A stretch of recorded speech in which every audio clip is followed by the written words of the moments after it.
Chatham 911, what's the address of the emergency? We got stabbed! My daughter stabbed us! Your brother did what? My daughter stabbed us! A desperate 911 call sends police racing to a home in Bloomingdale, Georgia, where they're forced to confront two emergencies: a severely injured victim and an attacker still on the loose. The following footage has never been seen before. 911. What is the address of your emergency? The operator's voice is the first thing you hear on the audio released under Ohio Public Records Law. Then a woman, flat as a recorded announcement. I just killed my mother and my stepfather. I'm at the house. Send someone. The dispatcher cross references the number and sees a timestamp from a patrol unit exactly 2 minutes earlier. Two officers had stood in that same foyer, spoken to that same woman, and logged a routine clearance at 11:15 p.m. That's where my son is. With no way of knowing what Holly intends to do when she reaches her son, the dispatcher alerts officers that she may be heading towards him. Meanwhile, back at the trailer, emotions are running high as officers grapple with the tragic turn the night has taken. We were here earlier, that's why. Look at me. We were here earlier, that's what Okay. came back. All We knew she was high. According to police records, officers had been called to the trailer by a The concerned 911 call is time stamped 11:47 p.m. 32 minutes. Picture a wall clock in a silent kitchen. The minute hand ticks from 15 minutes past the hour to nearly midnight.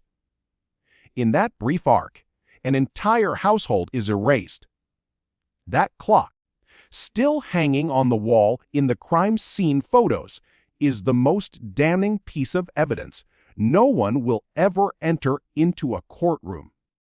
Before we go deeper into what the documents actually show, make sure you're subscribed to Police Bodycam Legal Analysis. Because we don't just cover the story, we follow the evidence. The bodycam footage from the first visit has never been assembled like this before. Officer Chen's camera activates at 4:02 p.m. as he knocks on the door of a split-level home in Crestwood, Ohio. Rebecca Hanover, 34, answers. She's barefoot, her pupils dilated, her voice carrying the gauzy rhythm of someone on the edge of sleep or crisis. That's why. Look at me. We were here earlier, that's what came back. All right. We knew she was high. According to police records, officers had been called to the trailer by a concerned Holly just hours before she attacked her family. Hi. Hi. We got a call. Yeah, I gotta go to prison. I got time left and I can't survive out here. Okay. Where, darling? Sorry? Where you gotta go? You don't remember? I want to finish my time so that I don't have to be on. We got a call from a concerned relative. Chen says, "Sad you might be having a hard time." Rebecca nods, presses her palm against the doorframe. "I think I'm losing my mind," she whispers. "I keep thinking my stepdad is hurting my mom. I know it's not real, but it feels real." Talking about you have prison time left. You want to go back. Can you explain that to me? No, I think I was speaking for somebody else's memory, honestly. Oh no, she's either she's on it now or she's coming off of it. The officers left without incident, never imagining they'd be coming back to a crime scene mere hours. She uses a phrase that will later be read aloud at a sentencing hearing. I want to finish my "I'm not time inside my so own that I don't body have to be tonight." on trial out here for everything. What do you mean finish your time? Sorry? What do you mean finish your time? I don't know, sorry. Are you on anything? No, not right now. I'm trying to help my mom. Her falling out, so. Her what, I'm sorry? Her is falling out of her body. There's all over the bathroom coming from her. Okay. You're not in any trouble. We're just trying to figure out what happened, what's going Well, I on. look like this Officers forever ask covered in. if she's taken anything. "Nothing," she says. "I'm just tired." Sorry? What do you mean finish your time? I don't know, sorry. Are you on anything? No, not right now. I'm trying to help my mom. Her falling out, so. Her what, I'm sorry? Her is falling out of her body. There's all over the bathroom coming from her. Okay. You're not in any trouble. We're just trying to figure out what happened, what's going Well, I on. look like this forever covered in. "I'm not a danger." They walk through the living room. They see an elderly woman, Doris, asleep in a back bedroom. They see a man, Michael in a recliner watching a muted television. They ask Rebecca if she has weapons. "Just kitchen knives," she says. "Like everybody." They glance at the wooden block on the counter. They do not remove the knives. They do not ask her to come to the hospital. At 11:10 p.m., Officer Chen's Bodycam captures him saying, "You're okay. Try to get some rest." Can you explain that to me? No, I think I was speaking for somebody else's memory, honestly.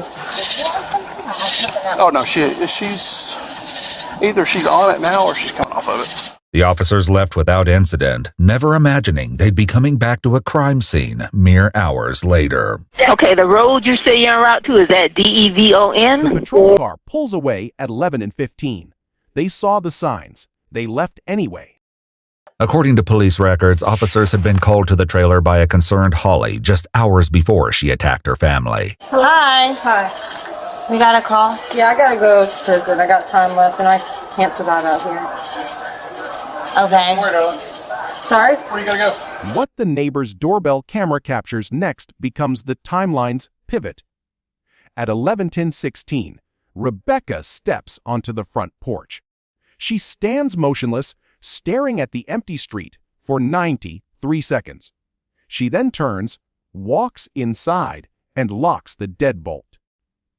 The medical examiner will later reconstruct that she walked to the kitchen, drew a 6-inch filleting knife from the block, and entered the den. I was sleeping, and I came out of my sleep, and I grabbed a knife, and I stabbed my uncle twice in the chest. I wanted to do more, but he got up. Despite EMS working to save James, his wounds are too severe, and he succumbs to his injuries.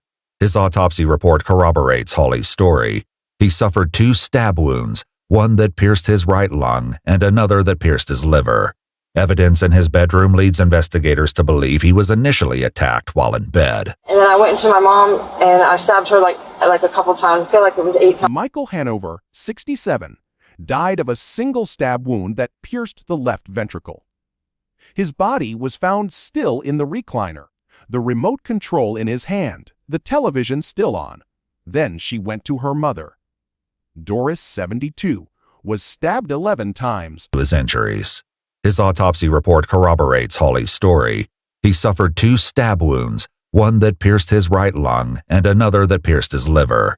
Evidence in his bedroom leads investigators to believe he was initially attacked while in bed. And then I went into my mom, and I stabbed her like a couple times. I feel like it was 8 times. Shirley was stabbed. Defensive wounds on both forearms indicate she woke and tried to push her daughter away. The attack, from first incision to last, lasted under 8 minutes. At 11:38, Rebecca called her sister in Columbus. The sister later told investigators Rebecca said, "It's done. I fixed it. Tell the police I wasn't crazy this time." The sister called 911, but by the time the dispatcher processed the information, the second 911 call from the house itself was They already never rolling anticipated. through the system. 911, what's the address of your emergency? That would be Morgan Road.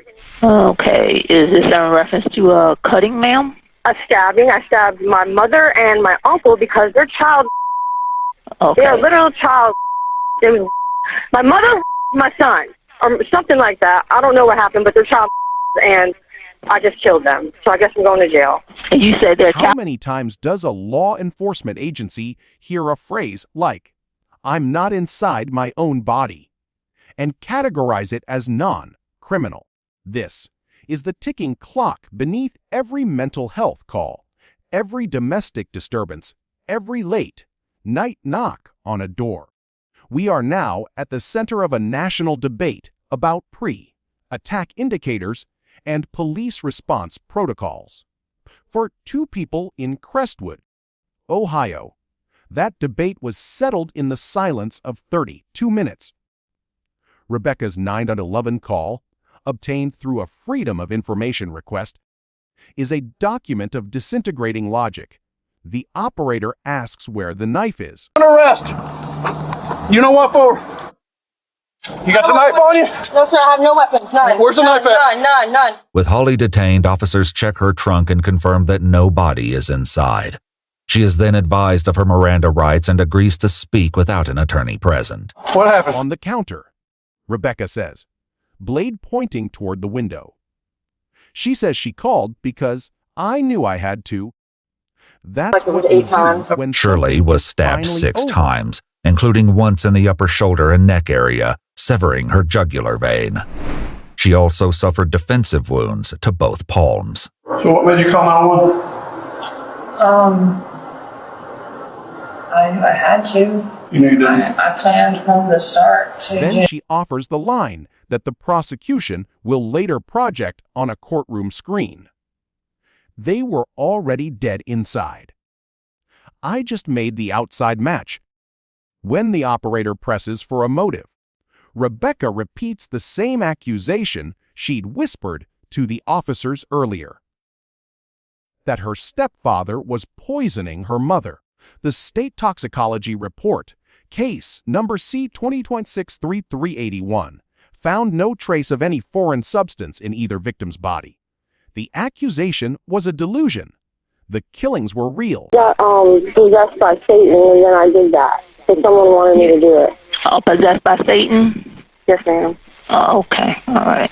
Finally, after talking for several more minutes, Holly gives the dispatcher another location. Holly? Hello? Yes, Okay, you still there? I'm at the Quick Trip now. At Quick Trip? Yes. Officers immediately redirect toward the gas station, but as they close in, Holly makes another disturbing statement, this time about her car. I don't know if there's a body in the trunk, but let's find out. Okay, what'd you say, Holly? They saw the signs. They left anyway. Police records, officers had been called to the trailer by a concerned Holly just hours before she attacked her family. Hi. Hi. We got a call. Yeah, I gotta go to prison. I got time left, and I can't survive out here. Okay. Where, darling? Sorry? Where you gotta go? You don't remember? I want to finish my time so that I don't have to be on trial out here for everything. What do you mean finish your time? Sorry? What do you mean finish your time? I don't know. Sorry. Are you on anything? No, not right now. I'm trying to help my mom. Her falling out, so. Her what, I'm sorry? Her is falling out of her body. There's all over the bathroom. The Crestwood Police Department's internal incident review, forced into the public domain by a local newspaper's lawsuit, reveals a chain of missed signal after missed signal. Rebecca had been hospitalized twice in 18 months for psychotic episodes. Her mother had called the non-emergency line 3 weeks prior, asking what to do if her daughter stopped taking medication. The response was a mailed brochure on community mental health resources. No follow-up visit was scheduled. The night officers Chen and Ballard responded. The computer-aided dispatch screen showed no flag on the address. The prior calls had not been cross-referenced. The review concluded no policy was violated. The review cannot restore a pulse to 2 bodies. At trial, the state played the Bodycam footage from the first visit beside the crime scene photographs. The jury watched Rebecca standing, calm and compliant, at 10:48 p.m., and then saw the same living room at 12:05 a.m., marked by evidence tense and pooling blood. The defense argued insanity based on a diagnosis of schizoaffective disorder with command hallucinations. The prosecution argued that waiting for police to leave, selecting a weapon, and calling a relative afterward demonstrated awareness of wrongful action. In February 2026, Rebecca Hanover pleaded guilty to 2 counts of murder and 1 count of aggravated assault. She was sentenced to life in prison with the possibility of parole after 25 years.